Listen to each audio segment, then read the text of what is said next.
Hello, good people.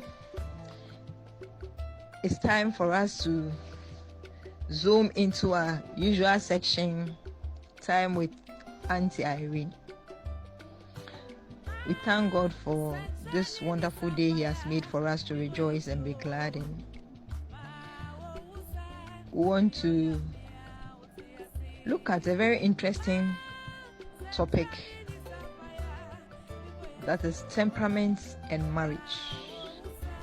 So we'll look at what temperament is and then how best we'll be able to manage our temperaments so we can have fruitful relationships within our marriages, and then if we are courting or we are dating, we'll be able to manage our temperament.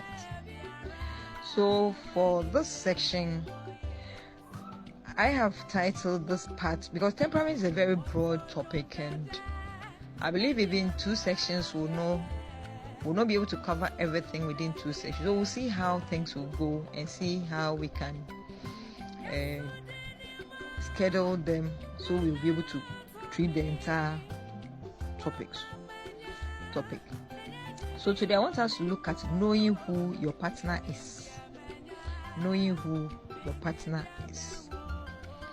But to begin with the topic, I want us to look at the various temperaments and their behavior in marriage. The various temperaments and their behavior in marriage. So we'll say that marriage is an institution established by God soon after creation, and this account can be found in Genesis 2:18 and 24. So some basic reasons why people marry. Some people marry for support. Some people marry for prestige or respect.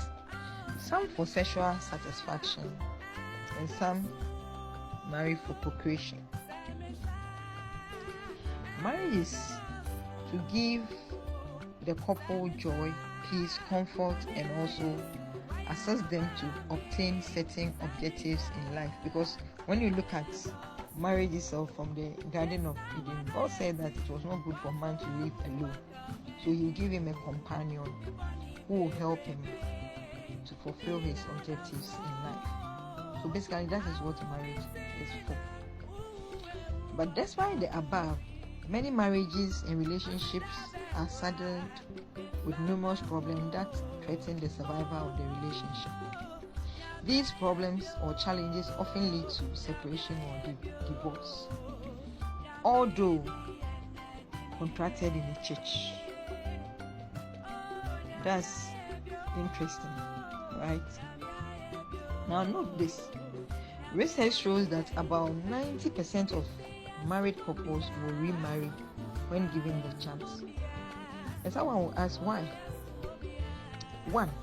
Many are still married just because of their positions in the church or society. Others are still married. Others are still in marriage, but in their hearts they are divorced or single. Some are fed up with their marriage, but they don't know what to do. Finally, others wish they would have remained single. And I believe as I'm mentioning these things, thoughts are running through your mind. Some of you may identify yourself with some of the things I've mentioned. The rate of divorce in the country is 6.5% for women and 3.5% for men. That is, this data is from 2006. So you can imagine, now we are in 2020. So I'm sure it will even be more than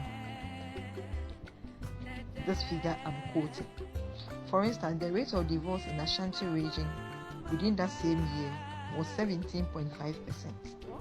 Out of total marriages of 28,580 contracted between 2006 to 2014, 4,890 ended up in divorce. This implies that there is something wrong with how marriages are contracted or how couples cannot handle marital issues. One main problem leading to marital breakdown is that we don't know who we are married. We don't know who we are married or want to marry to. So we don't know who we are married to or who we want to marry. We often have the wrong assessment of who we marry. We don't know the personality type or the temperament of those we marry or want to marry. Most of us don't know the blend of temperaments of our spouses or the one we want to marry. All the temperaments have their strengths and their weaknesses. Many of us don't know how the various temperaments behave in marriage. So, I want you to take note of this. Know this. Anyone you are relating with will project his or her strength and console his or her weakness. People console their weaknesses and true nature during courtship. These weaknesses will definitely show up after the relationship has been cemented. And that's why sometimes we marry and we marry, and when as time goes on, we sit and we ask ourselves, so was it the man I really married, or was this the woman I really married? You realize that there's a sharp change from the person you saw or the person you were dating, and you were so eager to get him or her in your arms in your home. This is a sharp difference, because most people will console their true nature, because everybody has a weakness, and most people will console that weakness until the marriage is cemented.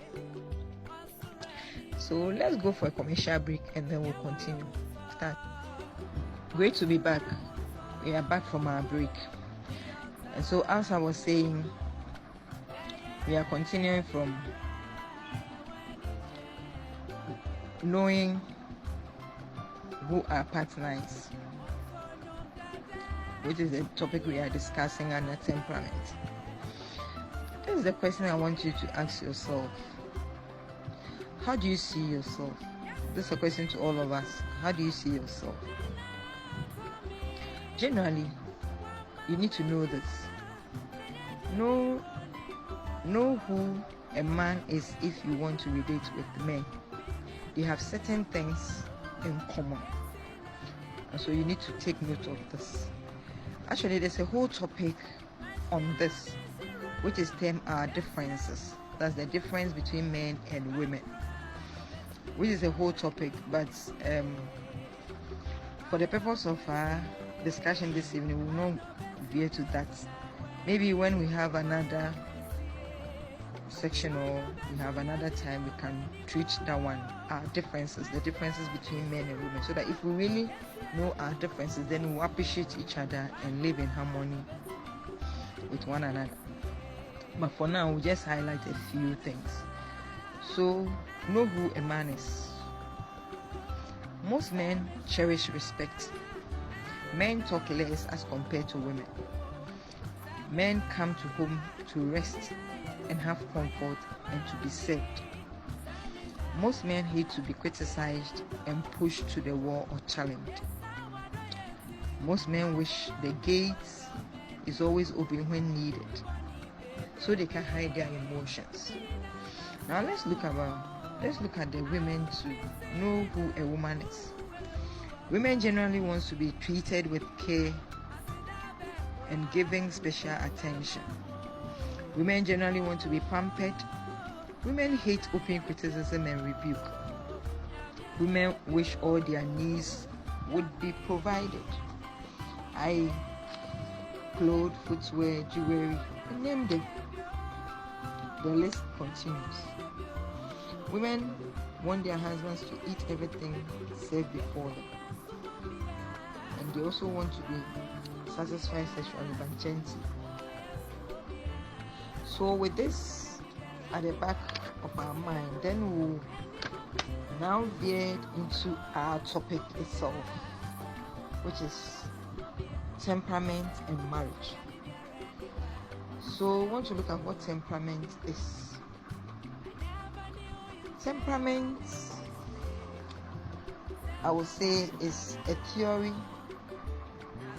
which has its root in the ancient Greek doctor and philosopher Hippocrates.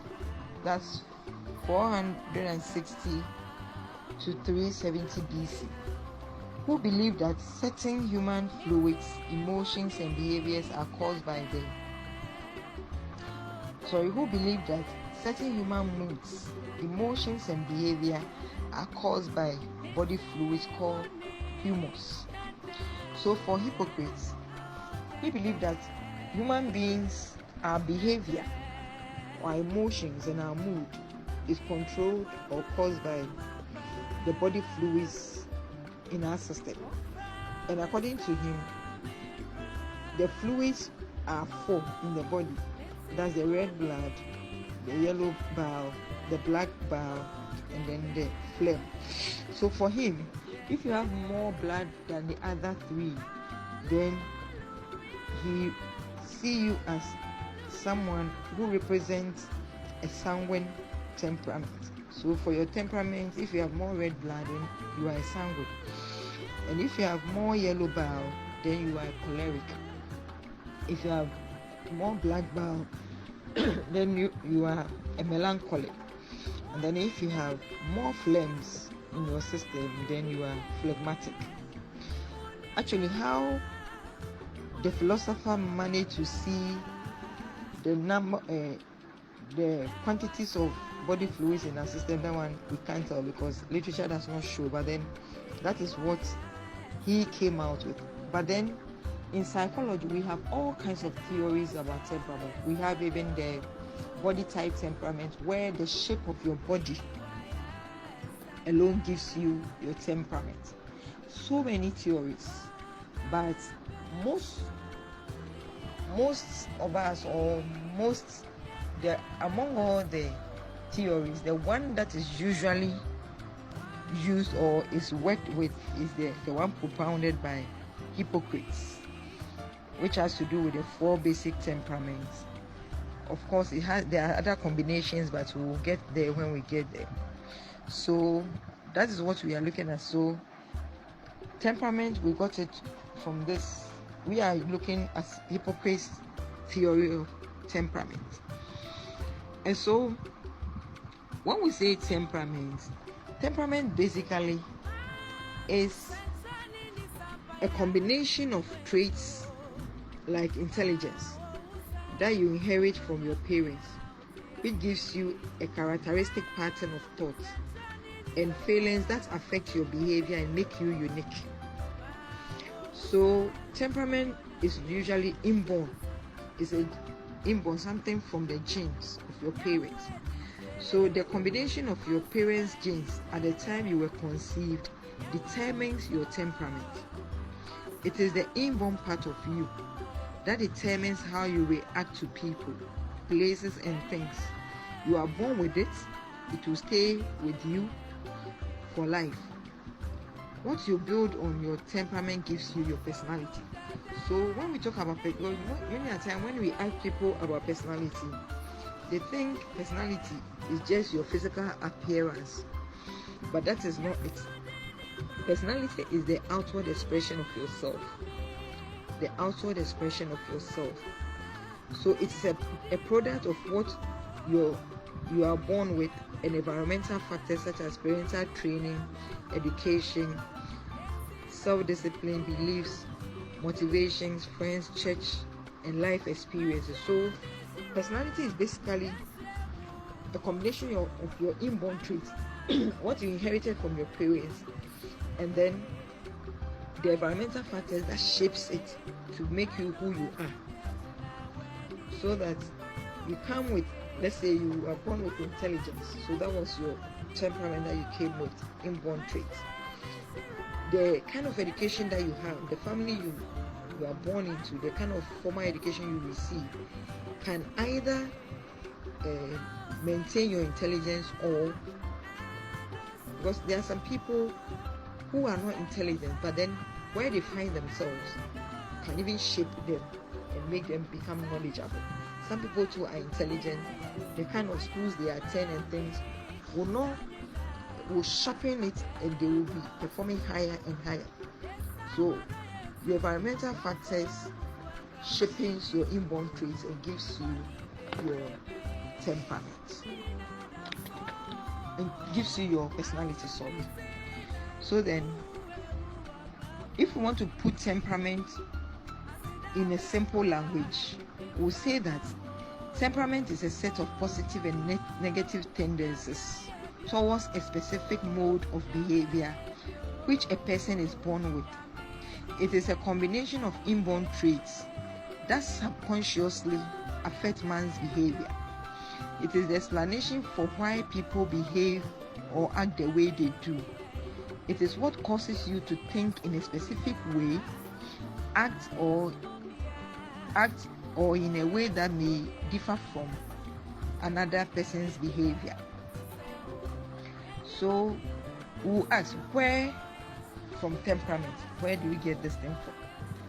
Temperament, like I said earlier on, is formed at the time of conception from our parents. That's where we get it from. So it's inheritance from our grandparents. Our parents inherit it from our grandparents, and then they also transfer it to us. Long exposure to a particular type of environment, for example, long exposure to choleric may cause you to behave as such.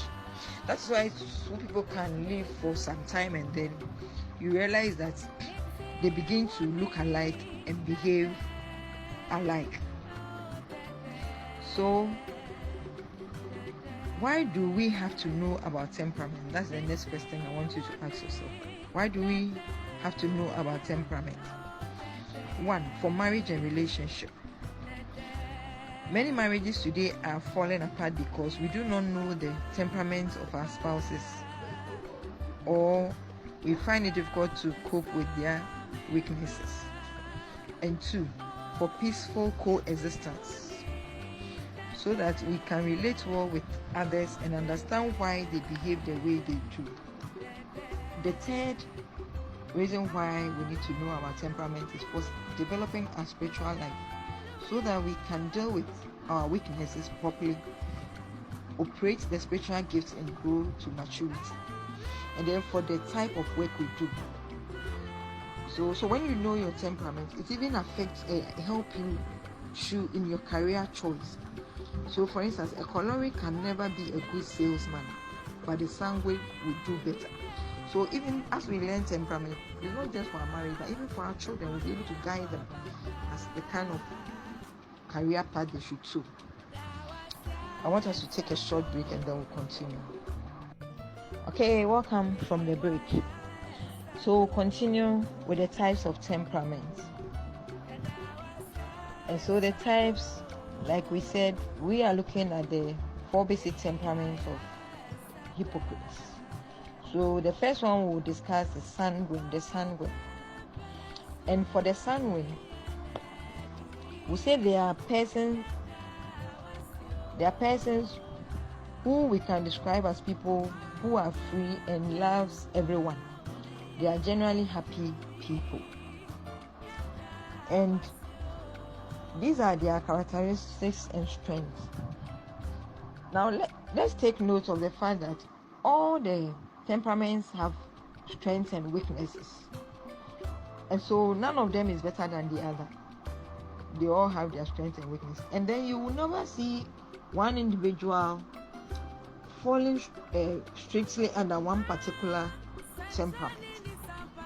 You see bits and pieces of some of the other temperaments in yours, but then the domineering one gives you your temper. So let's say if we are marking it on a 100% score, you can see that you see yourself about 75-80% in that particular. So that gives you that particular temperament. But then you see 1 or 2 from other temperaments cutting across. So please bear that in mind. And as we go along, try to fix yourself or see where you fall, where your temperament line falls. So these are the characteristics of the sanguine. The sanguines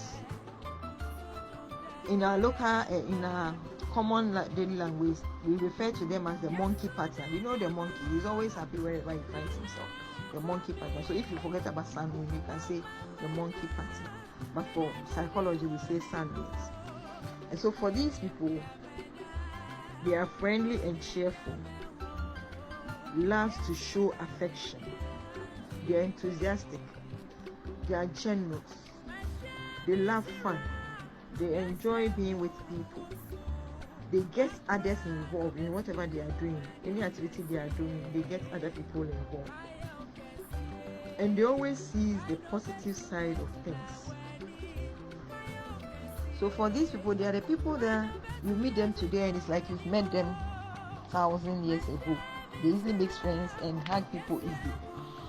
They are so outgoing, friendly and sociable. They are open-hearted and generous. When they are giving their blessing or doing something for you, they don't think about it. You know, they easily visit people and share with them. They are compassionate and sympathetic, and they can convince and persuade you to do what you don't even think of doing. And one thing I want you to take note of is that because they see the positive side of things, though it's a good characteristic, but then it has a very serious implication in marriage and relationship. And I believe during the question and answer time, somebody will discuss that one into detail. So like I said, they can convince and persuade people. So people, and these people are very good sales personnel, you know. Even if you're not ready to buy anything, they will persuade you to buy. So in the same vein, in the marriage, they can always persuade you to do things that you don't want to even to do. And these are their weaknesses. They can be arrogant. They are unstable. They are likely to fall into. They are unstable because they normally act without thinking. They talk a lot. They don't complete tasks. They give in to pressure from others, and they have mood swings. You know, change moods quickly. They become easily discouraged. Love to be noticed by other people. Spend money without thinking. These are some of their weaknesses, and they are likely to fall into sin, especially sexual sins. They are egocentric, self-centered, and like self-glory. They are weak-willed, indisciplined, unreliable, undependable. Like I said, they talk too much, so they make mistakes easily. They do not plan properly before acting. They often act without thinking, and they can easily disappoint you. And they can exaggerate and make a mountain out of a molehill. They can easily fall into debt. A typical example of this temperament in the Bible is Apostle Peter. So I'll leave that one. During the discussion time, I want someone to raise it and we'll discuss why Peter was a typical example. So let's look at the behavior in marriage. The behavior of sanguine in marriage. If the sanguine is a man, he or she loves the wife very well. If she's a husband, so he loves the wife very well. They normally entertain the family and take them out and make them happy. Physically available, romantic, caring, converse a lot, but not a serious husband or a wife, because they play with serious issues. Not careful, they are indisciplined, may easily date other people, and they build castles in the air. And most of the time they are unproductive, because we said they easily get discouraged, they don't complete tasks and all those things, so they easily they become unproductive.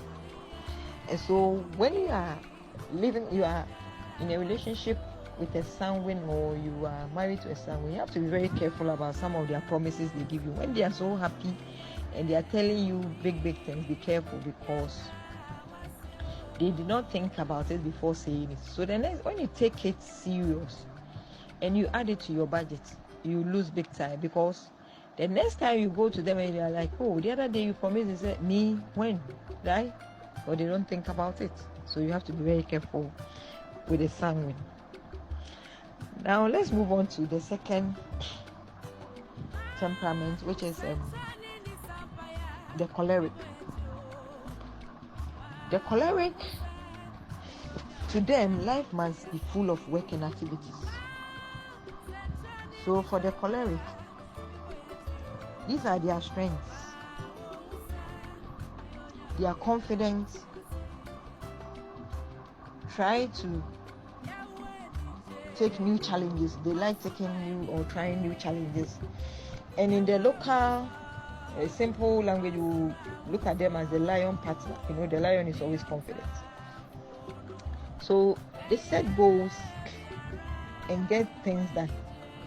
Make decisions with confidence. They are self-disciplined. They are natural leaders. Like action. They also see the positive side of things, like I mentioned with the someone. And during the question time, I want someone to ask them because I want to have time to go through all this. And during the question times, you can ask questions. So it's an area you can ask a question and I will address it. They see the positive side of things. And so, like I said, they are the hot, quick, active, strong-willed, self-sufficient, and very independent type of people. They take decisions quickly and implement it. Like I said, when they set a goal, they make sure they achieve the goal. They are bold and optimistic and confident. Discourage does not deter them. Nothing that you do will deter them from moving on with whatever they intend to do. And they are highly disciplined. Now let's look at their weaknesses. The choleric is strong-willed and will normally say they are stubborn and wants to control others. They are always the bossy type, the bullies, and if somebody has a temperament, is a choleric in temperament, if care is not taken or the shaping is not done well, then you form the personality of a bully, because he's a natural leader. And so he's strong-willed, he wants to control people. So if he's not well trained and the Holy Spirit does not touch the heart, he grows with that attitude and he wants to be boss over everybody. He's bossy over everybody and he's controlling people. And those people tend to become bullies and things in schools and in marriage and in relationships. So these are the cholerics. They are impatient. They lack sympathy for others. They are self-sufficient and self-confident. They are forceful in getting things done. So, because they are forceful in getting things done, if they are not motivated directly, they can pass through any means to get the thing done, and it can be evil means. They don't really care. So, and they like to argue. They are quick-tempered. And these people, they don't sympathize with other people. They are very hard and intolerant. And they are revengeful and find it difficult to forgive. They hardly forgive people when you offend them. So if you are a spouse and you offend them, it's very difficult for them to forgive you if you are in a relationship with them. They are hard to please. They are cold and do not show interest in people. They have no room for rest. Their life is all about work. The workaholics cannot go with lazy people. They cannot cope. So if you are lazy, then living with them is like living in hell. Because they don't see why you can't work. They don't see why you are lazy. Because for them, laziness is not part of their vocabulary. And are too fast and do not waste time in doing things. So let's look at their behavior in marriage. For the choleric, they are very productive, provide the needs of the family, well-disciplined, time-conscious, neat, and orderly, but too quick-tempered, aggressive, impatient, too principled, intolerant, hard, harsh, etc. Physically, unavailable. So you'll be living with him or her in the house, but he's not there for you or she's not there for you. They are not friendly. They can't even converse with you. Not polite, not jovial.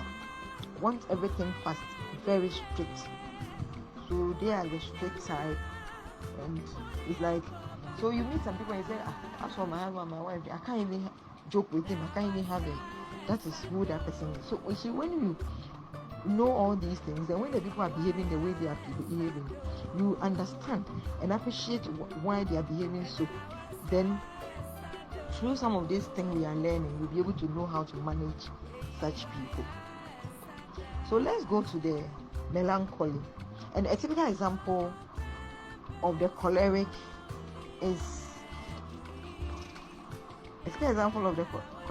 Paul. I told you that the sanguine was Peter, and a typical example of the choleric is Paul in the Bible. So where do you see yourself?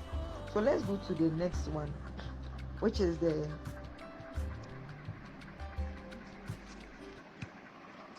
next one is the melancholy. The melancholy. This type of people look gloomy and moody. They live in the past and are almost disappointed by people and things around them. They desire to be perfect in everything they do, especially the way they talk, dress, cook, etc.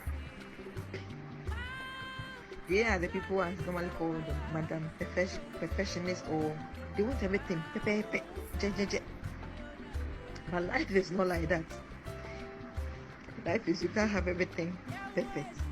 So these are their characteristics and strengths. Characteristics and strengths. For the melancholy or the ant partner, you know how the ant is well organized.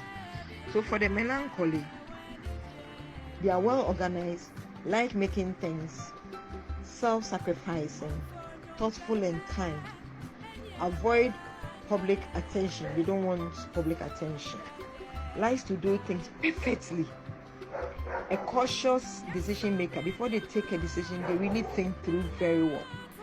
They are liable and dependable.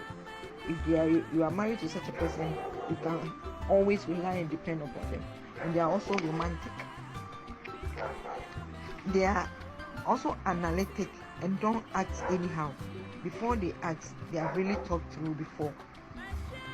They think a lot before acting. That's why they are cautious in decision making. They are self-sacrificing and gifted. They are creative. They are always doing something new, trying something new.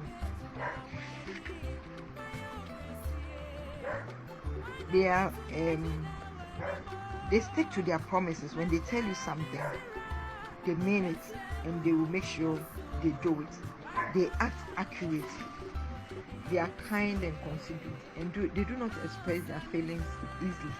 So even if they love you, it will show in their actions, but for them to open their mouth and tell you they love you, it will not come readily.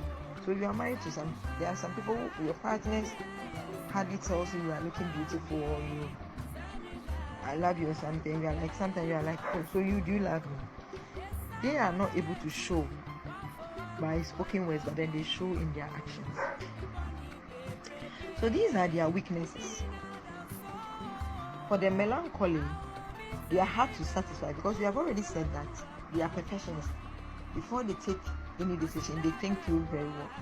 So what is it that they cannot do themselves? So they are hard. It's very difficult for you to satisfy them when you are married to them or when you are in a relationship. They are accept account. There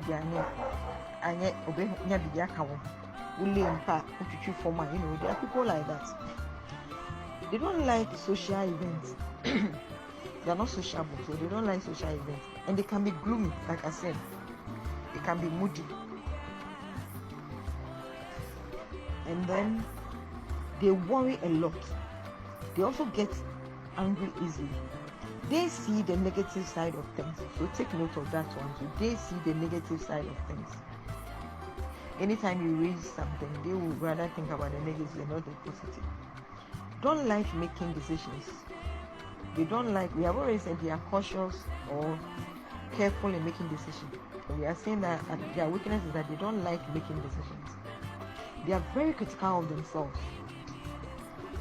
And so that is why when you are married to, or you are in a relationship with a man, you have to be very careful, because they are very critical of them. Sometimes there are some people who cannot even forgive themselves when they do something wrong against themselves. So you can imagine if you are married to such a person, if he cannot forgive himself, how can he forgive you?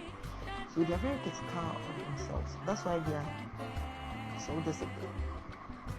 They are also complaining. They are always complaining. And so, like I said, they are self-centered and interested in things around. They are self-centered and interested in things around them. They are occupied with tragedy and cruelty in the world. So they are the people that they are always holding on to the past, because we have already said that they are living in the past. So the disappointment and things in their life, they are still holding on to it. So they are not happy people themselves. They are loners. They have no friends, or they are not social people. Meanwhile, God created us to be social beings, but they are not. And because they are unsociable and reserved. They are pessimistic. They see the negative side of things, like I said, and they are easily offended. The slightest thing, they get offended. They are also very revengeful and find it difficult to forgive people. They are not satisfied with themselves and others. So you see, I always say that you can't give people what you don't have. So if you yourself, you are not satisfied with yourself, you don't love yourself, how can you give love to another person? So take note. They think and feel danger, disaster, and calamity. All their life is, they are in that fear. They are rigid and critical, highly suspicious. So these are the people you are with them, and they are always suspecting you, even though they don't have any cause to suspect you. So that is it. So let's see their behavior in marriage.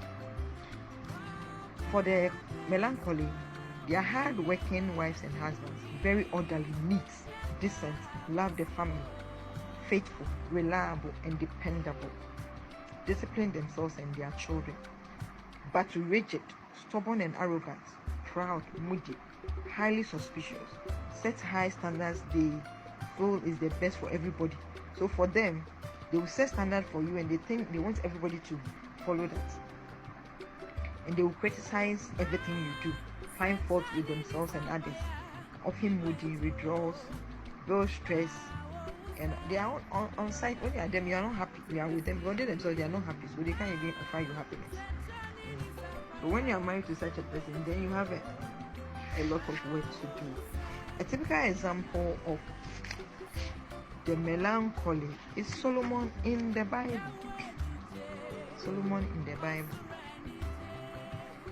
You see, all these people that we are talking about, when you look at their lives, for instance, with Apostle Peter that I mentioned earlier on, for the sun woman, Peter was very impulsive. He's like a monkey. He speaks without thinking. We all remember when he promised Jesus that Jesus will not die, but before the cock will crow, Peter has denied Jesus 3 times. So he was not reliable. He was not somebody that Jesus could rely on. But the same Peter, when he was empowered by the Holy Spirit, he was able to preach and win 3,000 souls on a day. So what I want you to know, that wherever you find yourself, there's no problem with that. If only you will subject your temperament and everything, your will and everything to God, God can make good use of you and your temperament. Because Peter, in spite of all his weaknesses, his strength was also shown in a lot of things he did. And that was why he was the rock upon which Jesus built his church, because he was the impulsive Peter. And then I also mentioned Paul. You saw that Paul was like the lion who, when he was wrongly directed, could even travel all the way to Damascus to just go and destroy the Christians. You see, Because he was wrongly, because for them, when they set a goal, they will make sure they get that goal done. So he has to travel all the way. Those times there was no aeroplane in it, but he didn't care how long it would take him or what he was going to go through to get there. Because for him, he thought he was fighting for God. So because when he was wrongly done, he did all he could to oppose and cause something to the disciples. But when he got transformed, you saw how mightily God used him, and even the kind of things he did with all his strength. He was forceful, and you could see that among the apostles, he was the one who did greater works, and he even suffered for Christ more. But you see, in spite of all that, his weaknesses were also showed in the things he did. You could remember that what happened between Paul and Barnabas and John Mark shows his weaknesses, but then in all that he still worked for God. So I want you to take note that no matter your temperament, God can still work with you and use you mightily. Now the last temperament we'll look at for today is the phlegmatic. The phlegmatic, which we normally in the layman's language we refer to as the giraffe partner. And so the phlegmatic is the well-balanced people. They are well-balanced and easy going. They seek to be unconcerned about issues of life. And these are their strengths.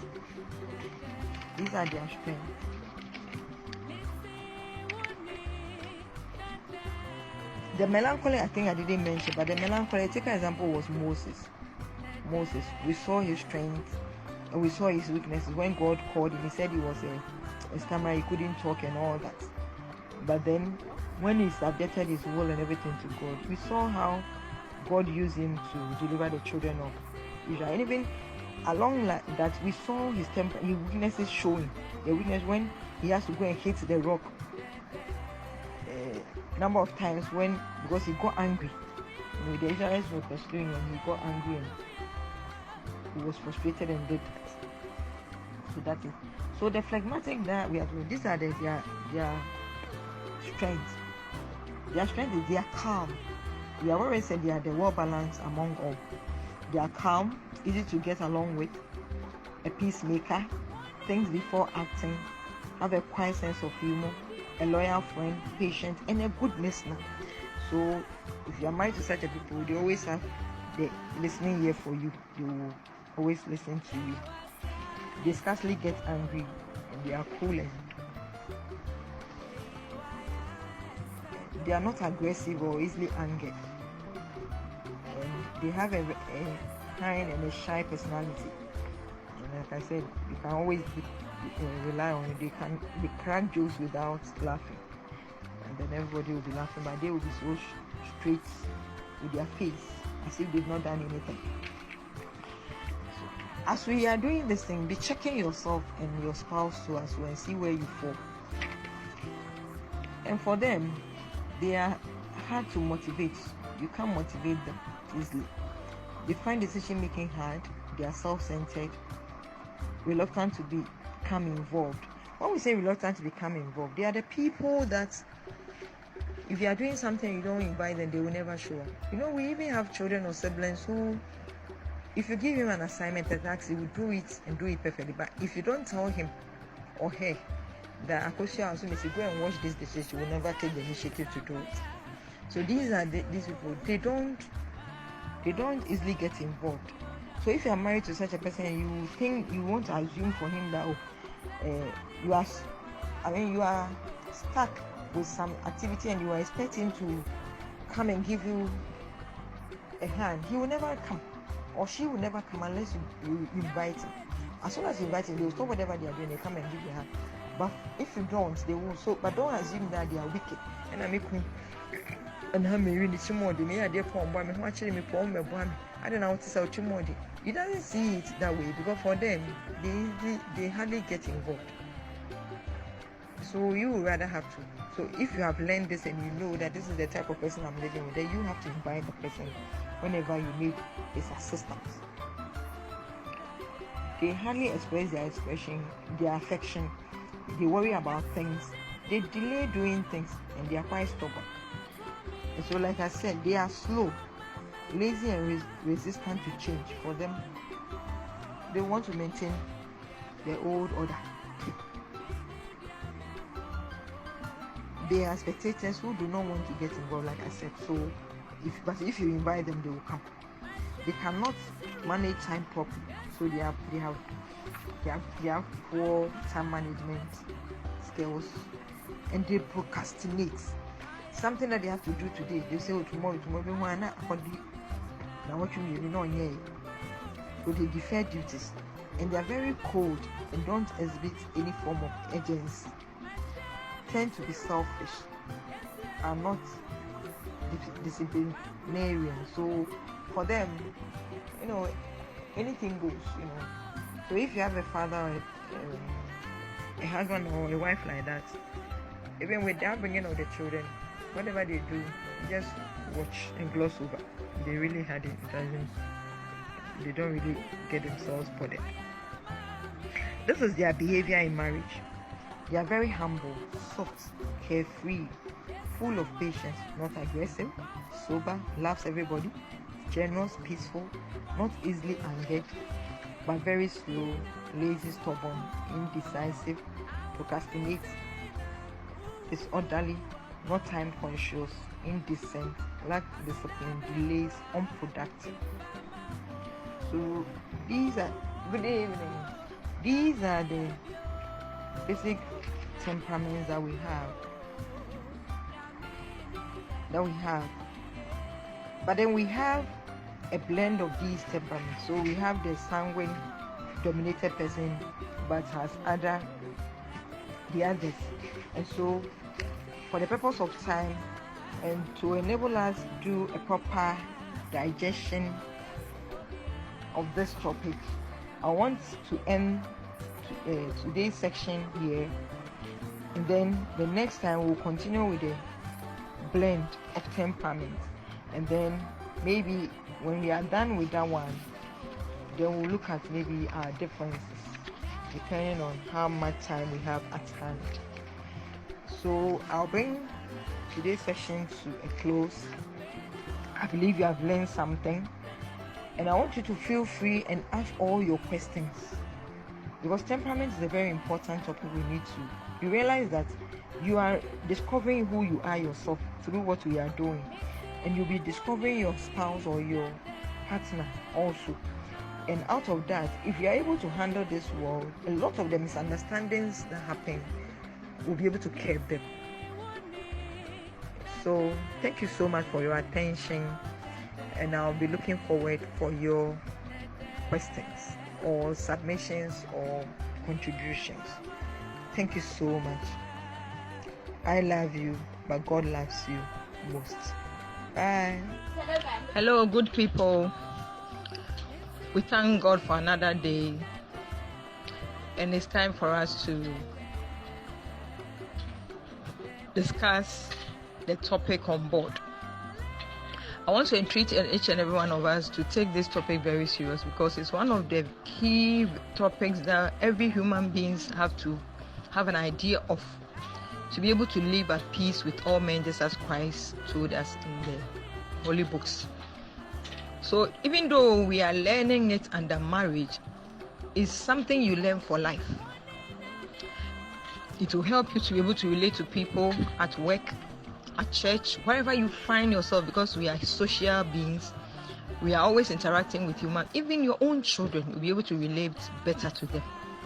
So without wasting my time, I invite all your questions on board, and by the grace of God, I believe we will together be able to find answers to the questions that are bothering our mind. Once again, you are welcome to this wonderful segment. Good day. Hello, Aunty Irene. This question is basically from the introduction you gave when you started your submission, and I wanted to know generally about that before I move on to my subsequent questions, because Obi Yushu word be In fact, relationship na nye biom because odwen ho ai mu dododo. Enti na maybe say then I handle sharpness of tongue. Thank you. From my submission, you could see that I said that temperament, you are born with it, and then it will live with you and it will stay with you forever. But then it can change if you are willing, because I've already said that all temperaments have their weaknesses and their strengths. So, and the environment also shape our temperaments. That gives us our personality, as I explained in my submission. So that is why we are even doing what we are doing. So that by the end of the day, when you find yourself within a particular temperament and you realize your weaknesses and you think you are not happy about it, you can change by what we are learning. So what we are learning becomes an environmental factor which is supposed to shape our temperament. So it can only change when the individual is willing to change. Because if someone is sick and the person says he's not sick, there's no way a doctor or anybody can help the person. So when you admit your weakness, and you appeal to your spouse to help you to change, or whoever your partner, then the person can help you. But until you realize that it's a problem, most people, even their weaknesses, they don't see it as a problem. And so if you try to help them, you can never change them until they are willing. They've come to a point to realize that this thing is a weakness and I need to work at it. So with that one, with prayers and with guidance and all that, the person can change. Otherwise, it will stay with the person forever. Thank you. Knowing someone, you cannot just use one method. So like you rightly mentioned, observation is one. Having one-on-one chat with the person, visiting the person, even this studying the person from a distance, how the person relates to other friends. If you happen to visit in their home, how does the person relate to the siblings, the brothers, the sisters, the mother, the father? When a friend offends him or her, how does he treat that friend? These are the best ways you can study somebody in the natural state. So you observe the person from a distance, the way he even talks to his friends, the way he treats them. Because believe me or not, the person will never treat you anything different from how he treats others, especially his own siblings and his parents. So if you meet someone who does not respect his parents, know that so yes, you do that through several ways: observation, one-on-one chat, visits. Even you can just as a person interacts with other people around you, you just observe and be able to learn so much about the person. Hello, Aunty Irene, about the unavailability on the side of the choleric. Is it only so on your time and I say Nejumano, so as in this modern time it can account for that? Thank you. Oh, the choleric no. Ye di kind ever me submission no say choleric no ono the life now centers around work and activities. It's only time for anything. He thinks every other thing apart from work is a waste of time. So these people are the people we normally call workaholics. Ni bibia ye juma. Into warena. Of course say the church or do when say obey juma denna what provided for the house. Into obey ma bibia if ye dying sika bibia, but on one kasa ni padiani they won't sanka. Because obey fie kra what point juma be fie kra you'll be sitting behind juma. Either the PC or something wicked. So physically he is not available for you. And yes, I mean that ni sunu no. Into when nipa san o ka say mo pie cross you then e koye fa so be na woso. He thinks that time no cost any baby am pie akon or the tina ho ye duma nka fa so be ba na so tina. So on in life no, all he values is work and activities. Work, activity related to work. And he doesn't have time for fun in his vocabulary or her vocabulary. It could be a woman or a man. There are women too like that who are so busy with their work and they hardly find time for their husbands and even their children. So that's what I meant by saying they are not available. Thank you. In China, I encourage and also me share a for many almost share our premarital counseling in Crown say. So share obi na esubi wono ho so ban bi wono ho na wonim se wakoma entimia. No matter how I would do nipa no manipa ne nko because o ware na untime nsesam saa suban no ebedi ehia kopem tama Yesu beba na wanhwe ye kura obenya pressure ewu na nipa no eda so tia house enti no o hye obi na suban bi esubi wono ho na wohwe na wakoma entimia, let the person go. But if you agree to go ahead to tie the knot with the person, then remember you have to adapt and adjust to that person. Because if you go into a relationship with such a person or you marry the person and you don't adjust and adapt, you get pressure. You'll be stressed out, get pressure and get BP and even die early before your time. So if there's anything about somebody that you think you cannot stand, your heart cannot stand, especially when it has to do with the person's personality temperament, and you can't change, because there's no way you can change anybody. You didn't create anybody. It's only God who changes people because he created us. So if there's something about the person and you meet the person and you think you love the person, but there's one particular thing your heart cannot stand, then let the person go. Otherwise you live with the person and behave like a cat. When who so who you be you to baby to say jamwa nye bibia no hu no oka ho asem krama de bibi obe hu bi obe po udane krama obenya stress na we winter, but obetimi aye ejamwa de a, then you can go ahead. But ultimately behave like the cat, then just forget it and let the person go and try and get somebody your heart can stand or that embodies the person. Thank you. Auntie, me pacho. Intime fan say ununya eti wono mo. By dibia okase onya demo onye. Ufu se unya no weska okase o mawo bia o mawo. Ohu dibia be catch say o mawo. Eno ze Onipa sa no oye trimodemfo. Ni trimu na eyedi. Oho. Because you share temperament na. Who say you can say obi to say the choleric no. Or no, or you self-sufficient. Or no, or you ne juma ye bibia. Inti or no ni sympathy ma obia. Or ni humobro mo obia. Or no force us or no etinya ye juma nya na. There is now. There are some people when you go business say na wo de unsan ye twitwa. So ko ye juma na nya bi. Almost ha no mo tie. Inti omo mo trimo. They don't have sympathy for anybody. Because of course, on one brain and those who cover almost bind. And there's nothing you can do about such a person. Or no sign and is suited. Inti, Ubi san no mawa fine, one mouse one. No way, Janman, I'm on the bravo. And definitely, a radin and nipa a whole baby or this shanipa. Inti some material time, Ubi san way, one mount.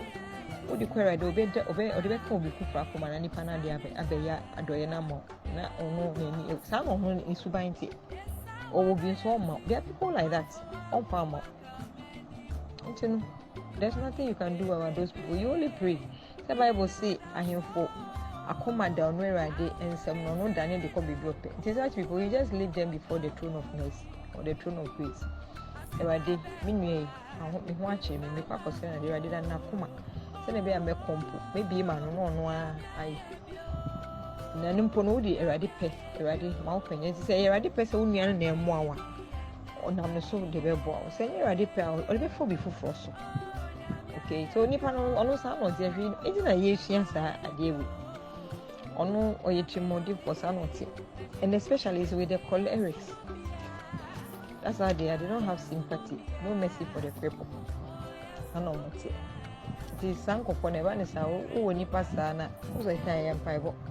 Uni nyame onkoko kasa asi me si me ko bisa na de rade kan saka na koma nyame so de ne sabe ka na koma ne de se boko de sabe ka if you okra won mi sample no afeni pem sometimes some confront me I don't know what to maybe say na me de ne de me ko da hin na si me si pa abe me rade na yi nti no ne de je rade.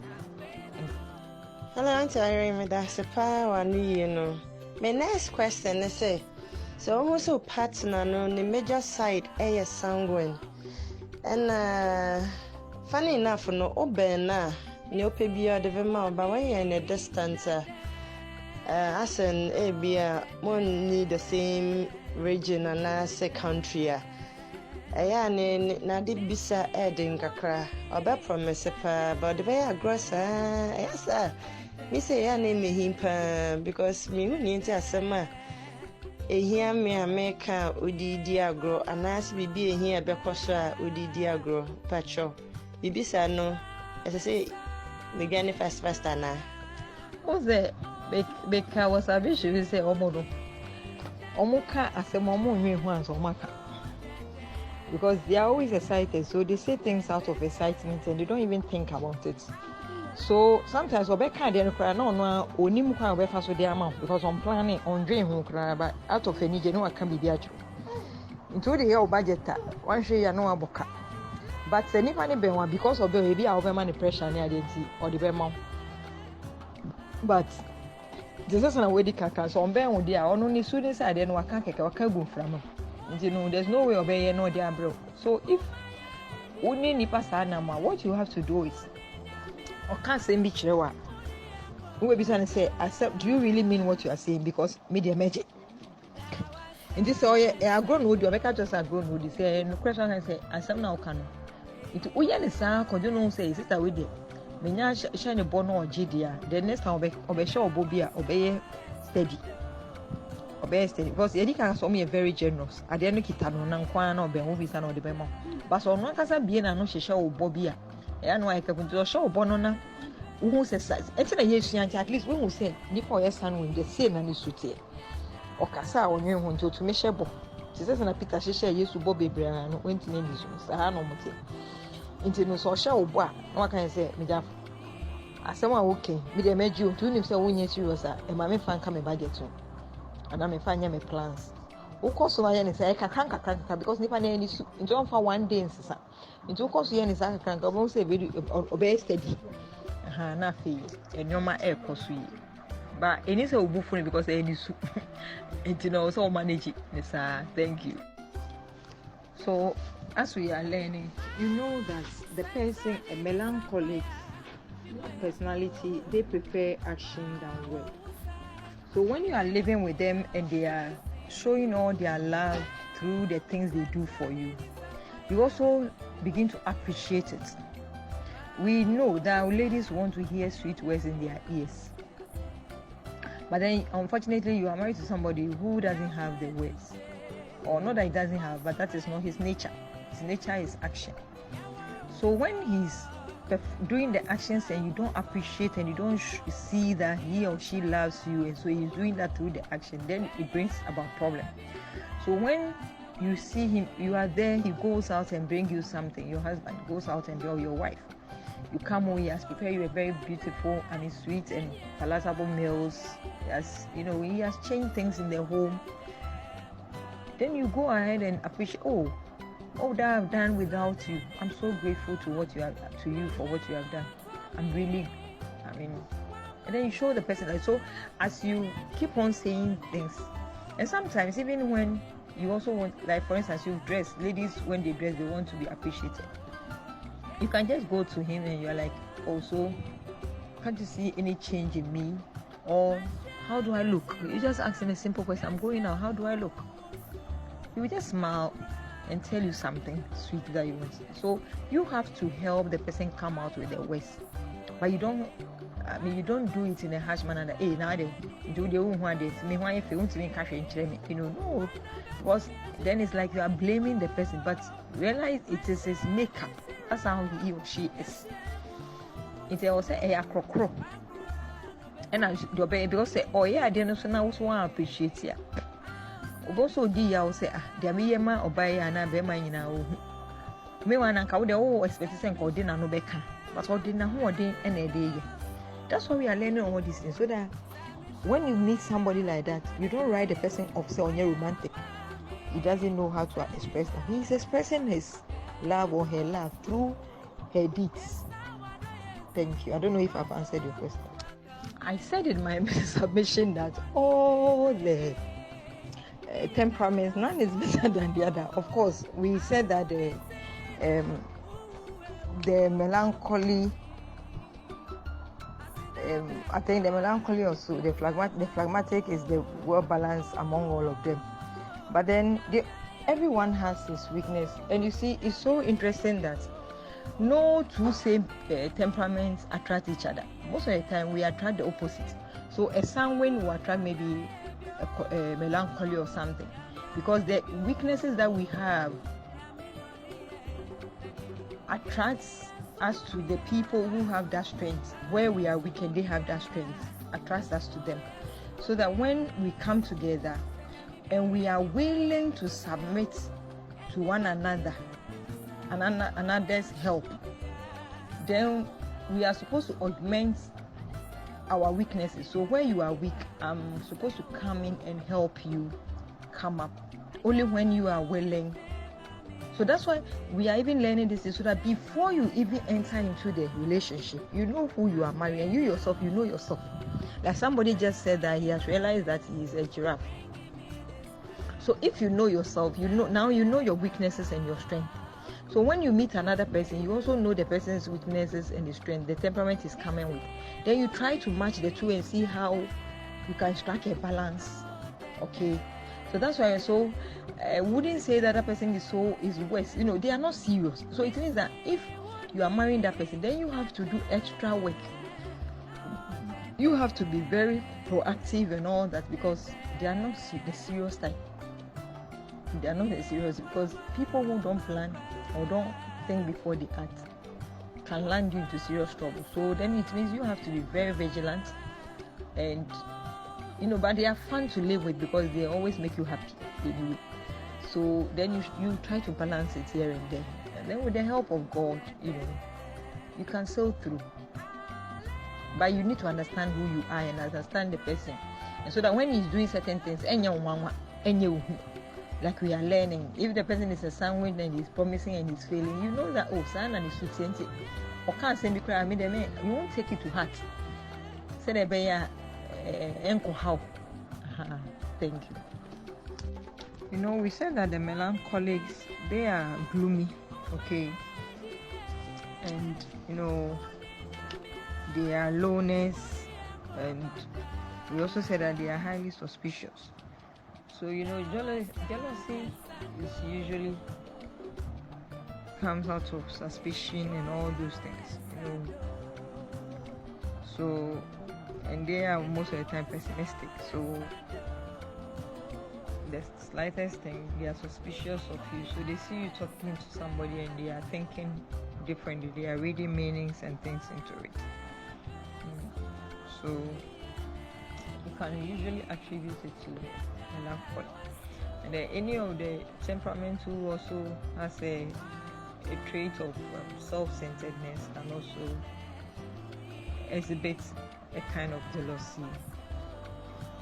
I don't know if I've been able to answer your question. Thank you. Auntie, here lies the case. Only Nipano and they were the same school, but no Obafia Okoye Papa Juma. So there's some shabia onya and like Papa said fa iti ono bono beya ni sikana o ba only no go school na se ni sikasa no aba won say oh man is can be in this any bano me money be ana me for me sikan shemo me yene I don't dey me dofo ejina wa won se won say nyina different, if it's a different temperament and a different personality obi wo ho a if it's anu a obema obi won so a odo e type kitwa wo bia oni obi beche nipa ni bonechi module wan bonechi module one no kebeche tini nyina ngira wo say but for me with our background, say, yeah, a Christo free. Christo see, Oma, Inshira Ewo, or Mamu Chain or J. It means Sandy Panasana out here personally. Me said out there, so much you genuinely know him and more, and will be Kwana meeting a woman. Because at the end of the day, should I never me ame ho. And you know, it depends on you, who the individual. Also say, kwasi bono di buntu obi a omabara no chere say so bi sre wa de na say obetimi aboa nipa na nka je nipa ne so on come round chana. And sometimes no, you can be bold and tell the person. Because when they was unnim say into this one and say won say ena abedi wo hu a mimi ni bia me bisa o ma mi o enche bia obedi awie na awie na wasan ba me nchen say me ma oba wo expect say me nya o de. Sometimes you can be bold to put sense into the person. Say nipa ne nwi nkwa atwa all the guy say it is oba me nchen na we ene ha wo mimi ni bi na wo bi na me bisa na so o ma me so oba me nchen na me ka cho say me wo bi na me ka cho say me ma wa be ye o de. You know, sometimes you can put the person to his shoes. If you are not the owner, you know, or who you. To make me act no. But then as to whether obe man on it, it's now on some. Oh, however, me personally, dear, me I don't normally me share. And conform more year once and my papa. Oh, because na me won't wanna meet me ama wa memo. Me ni bisu dia me ni bi. But for me, I na me den say me wa dey no na obi say na ka to say me ni bi no. As me di intro. Yes, as a intro di. You know, it's very difficult for me to say me. But then sometimes you say nipa na ye no gini di ono kwa. Also sometimes I put in to I say as me see wo abrebia wo ade na ebisa wo ma but wo ho chiro dia na wo expect so bi bebo na se nyina ye te se da wo ye be den ena it's me abo ayo. So sometimes you can draw the person attention to the oil but say wo feel so with him na why not leave it to him. But wo say also dia na so na you are okay without giving the person obviously actually manasa first one and it's in your own hands. Thank you. I just want to encourage you to make time to study temperament. It's very, very important. One of the important topics you need to study as a human being, whether you decide to marry or not, is very, very important. To try to understand who you are and understand other people around you. Because of the understanding that we don't have of ourselves and our spouses and partners, it's usually the genesis of most of the misunderstandings and the conflicts and all the things that we go through in marriage. So that if you're able to get it right from the beginning, it will help you in your selection for partner. If you have already selected and you are married, it will help you to manage one another so that you're able to curb most of the misunderstanding that comes in marriage, which when we are not able to resolve it well, turns into conflicts and brings about all kinds of things. So temperament is something which is very, very important. Even if you don't intend to marry, study so you can work effectively with your co-workers, your subordinates, your children, your siblings, your family members, so that wherever you find yourself, there will always be peace around you. And wherever there's peace, there's productivity. You're able to produce high. So take this topic very serious. And I believe if you take it serious, you read around it, anywhere you hear that it's been discussed, please learn more. And I tell you, you'll never be the same. And it will change a lot of things around you. Thank you. Okay, good. So the differences, you see, I said from the beginning that temperament is inborn trait. Okay, so for instance, let's take this simple illustration.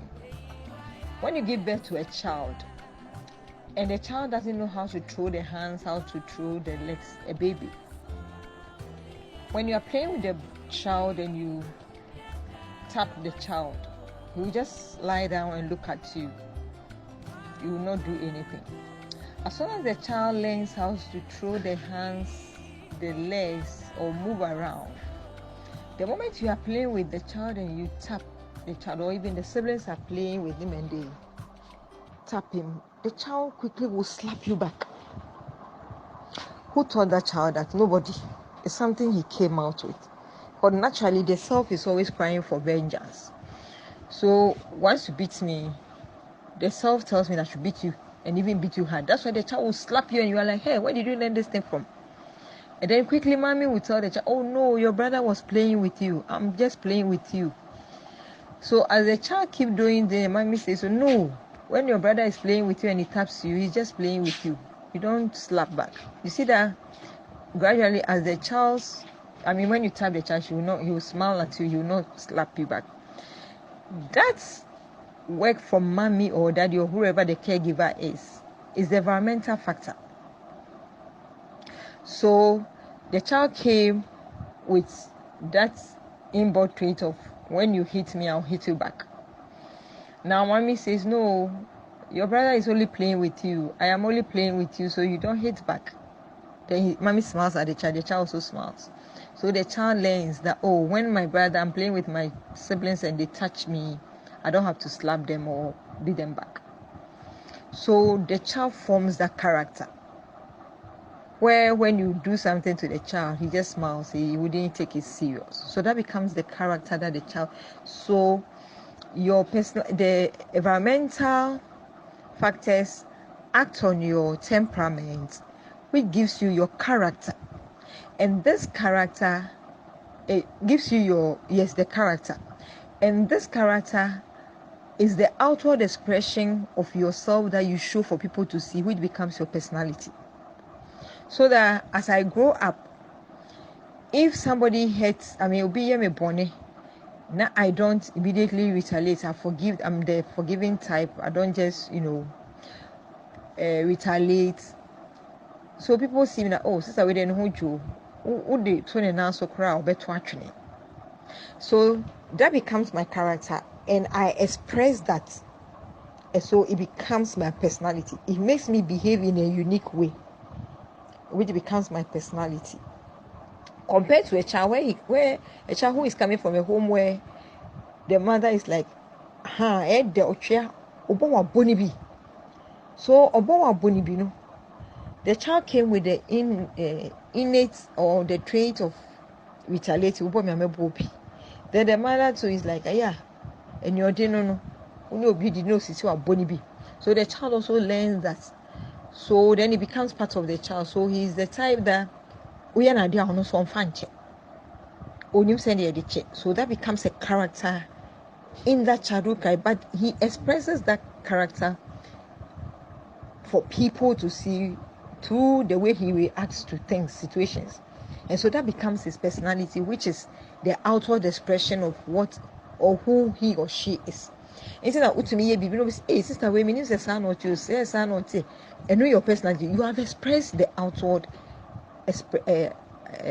you have expressed your character for people to see. Or woman not dead. Usuna would need no be your personality, but personality no ye dear when you're free, dear de war. Any dear what baby and also dear environment now woman. How it's me I shape you. I'm more do amawabe. I don't know if I've been able to explain it, but basically, temperament is inborn, personality is inborn plus environmental factors, which gives you your character, and you express this character outwardly, which is seen as your personality. Thank you. Hello, Aunty Irene.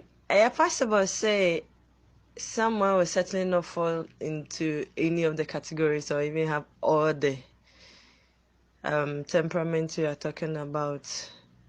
And I noticed one funny thing. It seems say I don't know which temperament it falls under. Say who demand the be momo and nipa no edebema rather than say who be sane tatra it will be a no and no swear and that's it.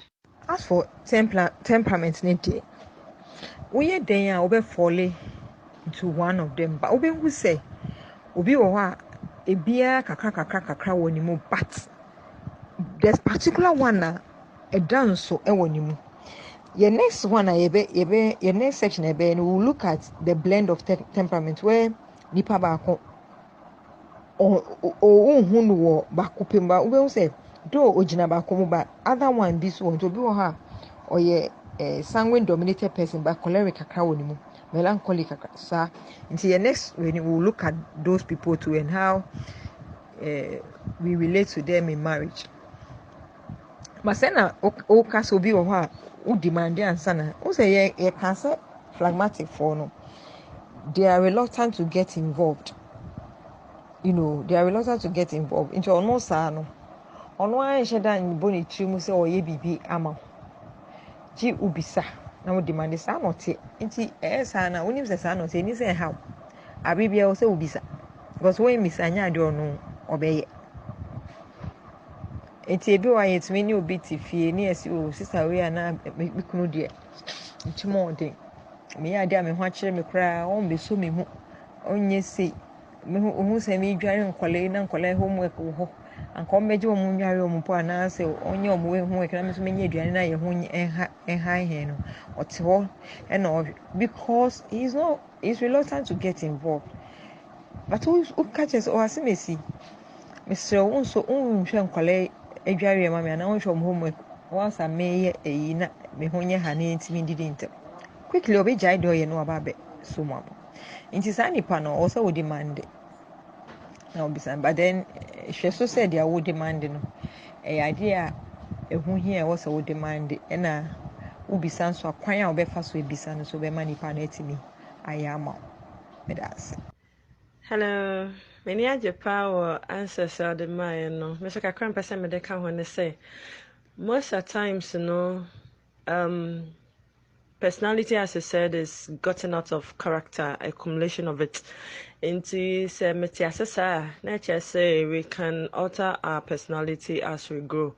Wow, share community room. They be a body boy. I think you can have a self-reflection. Now, alter things to make your inner being also calm and also fitting to be sociable, even though you have a trait. I think additional of things can be part. Amen. Thank you so much, Florence. The outcome pepe say but most of the time na say nipa nankasa no nte ne ho ase onim dia oye ne mpo nti who say owosa weakness and some people even glorify their weaknesses.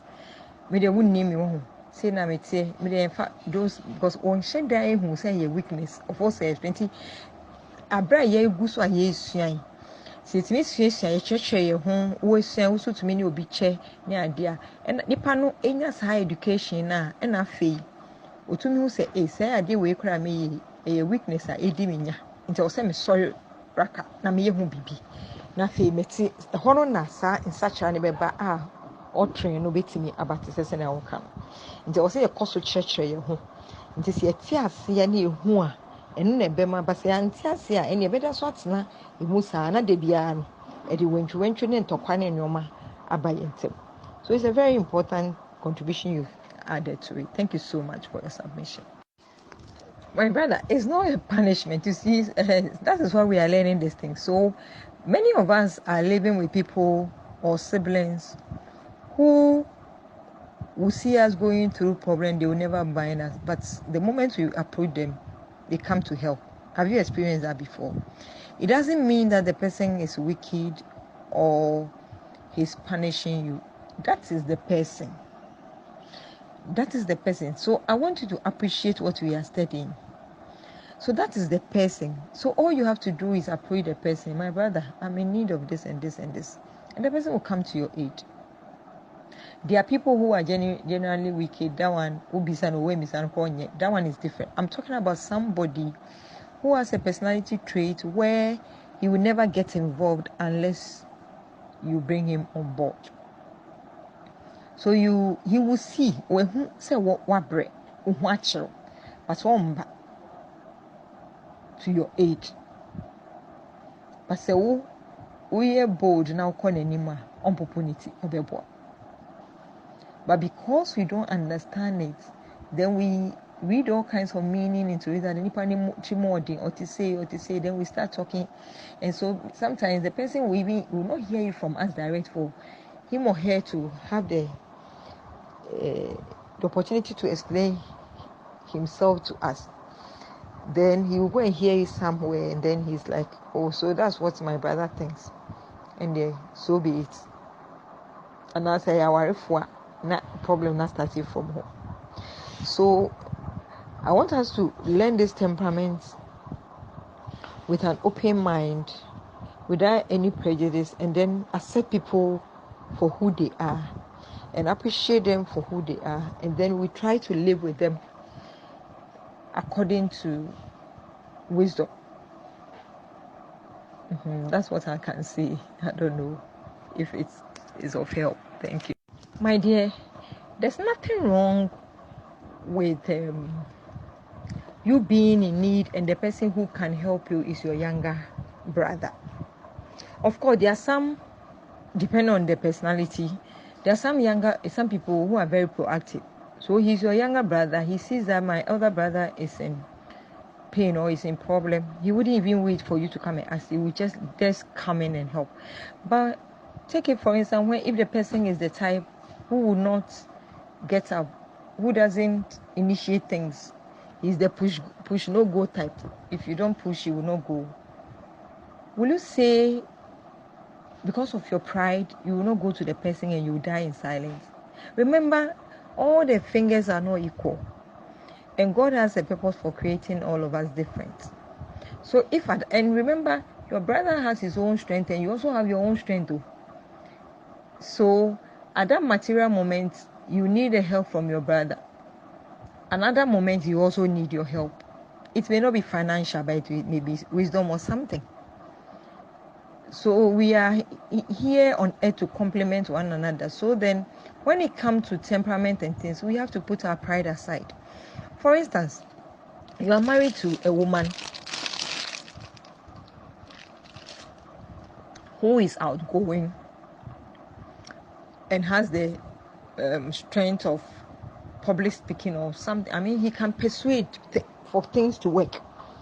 And so you are like, oh, I am the head of the family, I am the man. So you have this business transaction. You know very well that when you take your wife as your spokesperson or your manager or whatever, the deal will go through.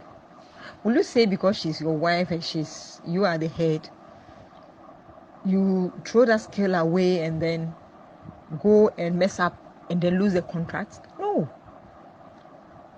God brought the woman because God knows that she at that time will be of help to you. That's why she brought that person into your life.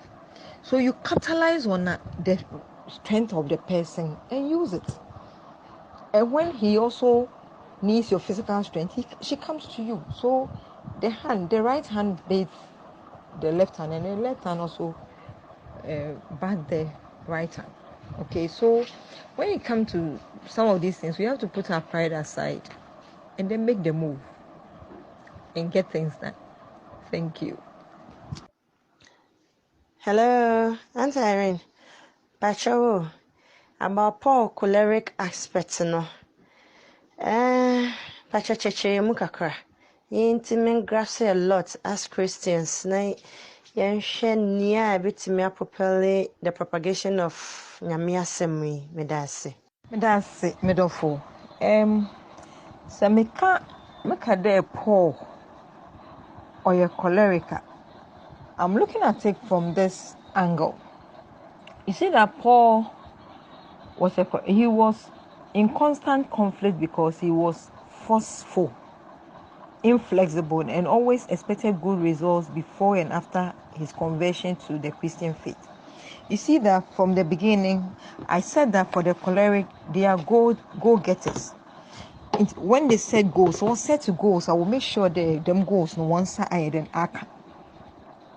Into Paul, wabrana or practice Judaism na onti Christosumase. His purpose was to fight God's cause for him. He felt that the apostles were blaspheming. He was going to fight for God And no matter where they were, he was prepared to travel to that place. That's the goal. I mean, they are forceful. Whatever they want to do, they target it, then they make sure they do it. They are adventurous. So look, you can imagine those times. No, when you call, today my end day walk like for pray na you do her. But he had to travel on a horse. From when you look at the map, from where he was going to Damascus, it was not a small journey, but he was determined to do that. And so Christ met him on the way.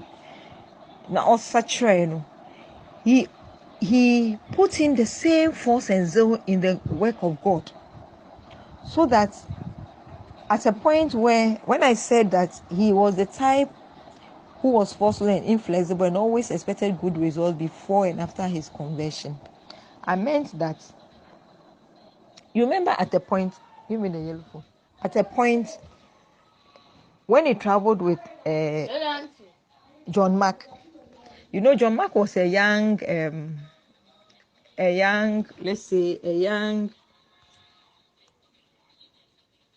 John Mark was a young born-again Christian who he won into the kingdom of God. And so at their first travel, on the way, John Mark felt that the work was so tedious, he could not go. So he decided to come back home. And Paul made him come back home. And later when you read the Bible, you realize that at a point when John Mark was ready and wanted to go with them, Paul didn't want to go with John Mark because he felt that the guy was not matured enough. The first time I went with you, we got nowhere. You said you want to come home. You've missed home. Then you came home. So this time around, I won't take you. But then Barnabas realized that, human beings grow and we get change of mind and we develop and we get matured. So Barnabas decided to go with John Mark. And later on, Paul himself realized, he heard from the accounts from Barnabas how John Mark has become matured and he was working for the Lord. So even at a point, Paul invited Barnabas and John Mark to come and work with him. So all that we are saying is that for the choleric, when they are doing, they are zealous for whatever they are doing.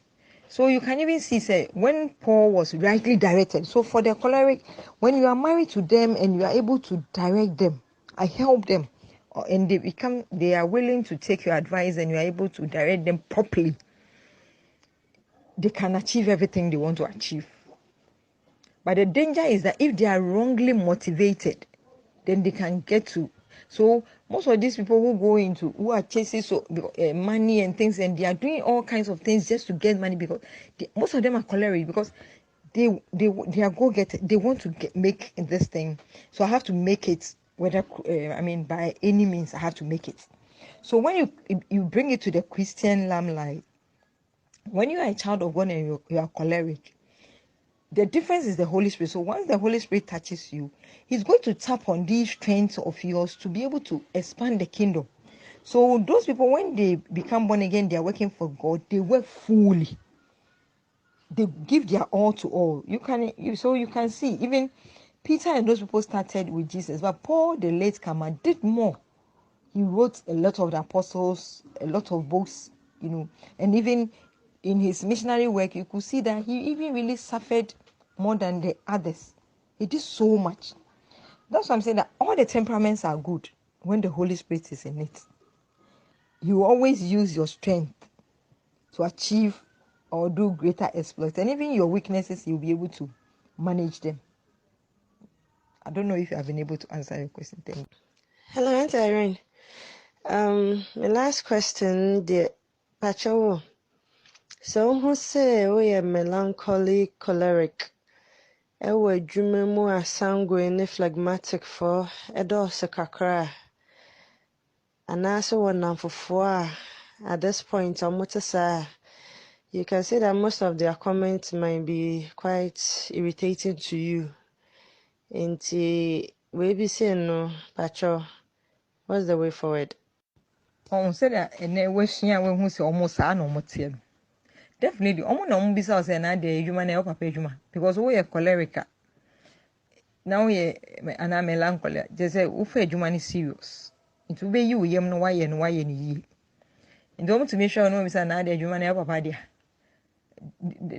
these are some of they will pass so but omo yes and your man you because of your understanding of who they are omo ka sansem na how because when him so omo sa na omo te nti omo ka afi what ya say na ni say omo ne how mpo now akoso aye wedwuma because you are working to be paid and if I say edwuma mo na mo ya as Christians Bible say nya onye edwuma no mo ndidi nti se ye edwuma na se afa me se me edwuma na se me ye edwuma na etia me ka e wo se me yire me ho na me ye edwuma no se dia e wo se me ye no nti se me ye na choleric ni san omo mo ti bi na omo enkomo because some ways needed they are always chatting and having fun omo bi ti na be edwuma omo ntumi omo nye edwuma papa bia kasa nkwa na yapon na so omo hu se me omo tu mi din na omo make fun ni comments ni adia eni se ma me ha se me nim who they are and omo ye be ha be na wa hu na we suai sankofo ni yes na oni omo nam no omo yes na you just laugh and smile at them, and if you can take time to explain things, you explain. But that is their nature, so you just let them be and be yourself and know that, oh, after all, at least today you've learned and you know that after all, I'm doing the right thing, so why not? Why should I worry myself about what they say or what they don't think? Personally, that is my guide. When I'm doing something and I know it's right, no matter what somebody says, I don't really care. I don't care who you are. What I only care is what does God say about me as far as that particular thing is concerned. If in the sight of God I'm doing the right thing, I don't care what you say about me. So I believe that what you are saying, so almost pass such comments and almost can you might be say oh man how be koso na why you juma and just ignore them. No I won't say jamuan we who so what's in so that's Japa yɛda wo ase ɛwɔ ɛnɛ adesua de afa wo wofuna mu na wakyerɛkyerɛ yɛn tɔ nsupa gu so na mmeammea so ɛhyɛ ɔmo akoma mu ɔmo fɔ bobra na yɛmbɔ aware bra papa ɛwɔ Jesus Christ din mu. The grace of our Lord Jesus Christ, the love of God, and the fellowship of the Holy Spirit rest upon you all now and forevermore. Amen.